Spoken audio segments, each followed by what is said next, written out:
ایک مکھی بہت کمزور حالت میں ڈاکٹر کے پاس آئی۔ جانوروں کا ڈاکٹر: کیا ہوا؟ تم تو بہت کمزور ہو گئی ہو۔ مکھی: میں غلطی سے ایک میمن کے چائے کے کپ میں گر گئی تھی، اس نے مجھے چوس چوس کر ایسا کر دیا ہے جناب۔ باس ورکر سے: ایک شیشہ لے کر آؤ جس میں مجھے میرا چہرہ دکھائی دے۔ ورکر: باس نہیں ملا، میں سب دکانوں پہ گیا لیکن سب میں میرا ہی چہرہ دکھائی دے رہا تھا۔ یار مجھے اس بات پر بہت سخت حیرت ہوتی ہے کہ مرغی کے انڈے میں سے بچے کیسے نکل آتے ہیں۔ دوسرا دوست بولا: یار مجھے تو اس بات پر حیرت ہوتی ہے کہ بچہ اس کے اندر گھستا کیسے ہے۔ پاکستان ٹیلی ویژن میں ایک نیا افسر آیا اور پہلے ہی دن اس نے اپنے سیکرٹری کو ڈانٹتے ہوئے کہا: کیا تم نے لوگوں سے کہا کہ میں احمق ہوں؟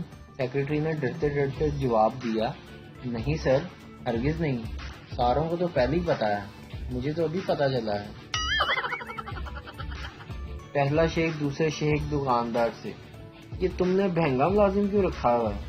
شیخ دکاندار: اس لیے کہ اگر کوئی چوری کرنا چاہے گا تو اس چور کو یہ نہیں پتا چلے گا کہ بہنگا آدمی کس طرف دیکھ رہا ہے۔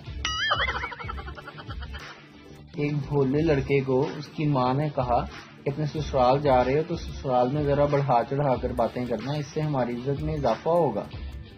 وہ سسرال گیا تو ساس نے پوچھا: تم بس پر آئے ہو یا گاڑی پر؟ تو وہ بولا: میں تو جہاز میں آیا ہوں۔ پھر سسر نے پوچھا: بیٹا لسی پیو گے یا دودھ؟ داماد نے کہا: میں تو ملک شیک پیوں گا۔ اتنے میں لڑکے کو چھینک آ گئی تو سالی نے کہا: ارے بھیا آپ کو تو زکام ہو گیا ہے۔ اس پر وہ جلدی سے بولا: نہیں نہیں، مجھے تو کینسر بھی ہے۔ ویڈیو دیکھنے کا شکریہ۔ لائک کیجیے ہمارا پیج NTV اردو، اور ویڈیو پسند آئے تو ضرور شیئر کیجیے۔